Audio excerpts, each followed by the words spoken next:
welcome back everybody. This video is going to be the continuation of my hepatorenal syndrome video. In the first part of the video, we learned that what exactly is hepatorenal syndrome and how exactly are we going to diagnose it. In this video, we'll be learning about two aspects of hepatorenal syndrome. The first is the prevention of hepatorenal syndrome and the second is the treatment of hepatorenal syndrome. So let's dive in. So the first part that we have to cover is the prevention of HRS. So first we must know that HRS-AKI or HRS associated with acute kidney injury is usually precipitated by SBP or spontaneous bacterial peritonitis, and HRS-NAKI or HRS not associated with AKI is usually precipitated by refractory ascites. So how exactly are we going to prevent HRS? So in order to prevent HRS, we must give volume expansion. So the best way to give volume expansion to a patient of CLD is to give the patient albumin, and the other way to prevent HRS is to prevent spontaneous bacterial peritonitis itself. So we will be reading up in further classes that spontaneous bacterial peritonitis can be prevented by giving the patient norfloxacin. So if a patient falls in the category of having recurrent attacks of spontaneous bacterial peritonitis, we prophylactically put the patient on norfloxacin. So why exactly we put the patient on norfloxacin is because the most common organism that is causing SBP is E. coli, and norfloxacin usually covers it very well. So now let's go to the treatment of HRS. So the definitive treatment of HRS is liver transplant. Everything else is just bridging therapy. So this is one concept that must be very clear in your mind. So carrying on, what are the bridging therapies that we can give? So first I would like to take your attention to this table at the bottom of the page here.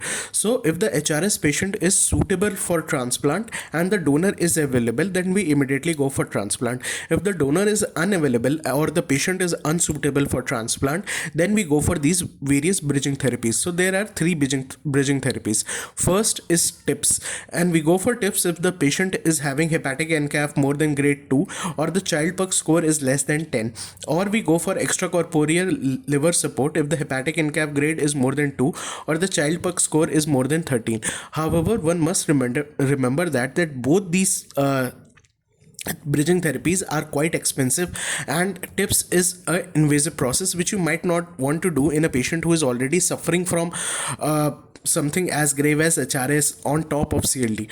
So in most of the hospital settings, what we do is we give pharmacotherapy, and for uremia, if there is acidosis or if there is hypervolemia, then we may go for a renal replacement therapy, or simply put, hemodialysis. So what are the pharmacotherapies that we can use? The most important is terlipressin. So what exactly is terlipressin going to do that is going to relieve this phenomena of HRS? So terlipressin is going to cause global vasoconstriction. When I say global vasoconstriction, that every arteriole in the body is going to constrict, and this is the downside of using terlipressin as well, because suppose you have a patient who is a cardiac patient who has history of coronary artery syndrome.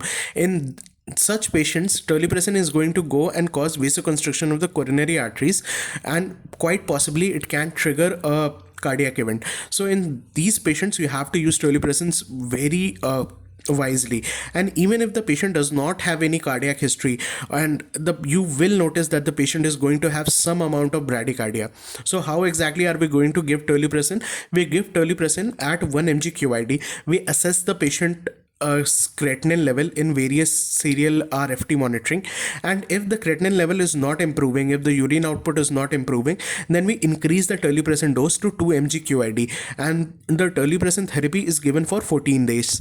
Another pharmacotherapy that we can use is a combination of albumin plus terlipressin. So what exactly is the benefit of giving albumin along with terlipressin is going to cause vasoconstriction, and at the same time, if you are giving the patient albumin is going to cause volume expansion. And another option, and this option is most commonly used in Western countries where terlipressin is not available in the market, especially in the United States, is noradrenaline. So noradrenaline, we all know, is an alpha agonist. So the target of giving noradrenaline is to increase the mean arterial pressure by more than 10 millimeters of mercury from the baseline. So you usually start it at 0.3 to 0.5 micrograms per hour. Another option we have is another combination therapy of midodrine, which is an alpha agonist, and octreotide, which is a somatostatin analog. So we give midodrine at 2.5 to 7.5 mg TDS and octreotide at 200 mg TDS. And again, the target is quite similar to noradrenaline. That is, we need to increase the MAP or the mean arterial pressure by more than 10 millimeters of mercury. So this exactly is the crux of the treatment of HRS. If you have not watched my video on what exactly is HRS or what is the criteria for diagnosis of HRS, I have linked the video in the pinned comment and you can watch it. And if you like the video, please subscribe and share with your friends and hit the bell icon. And thank you.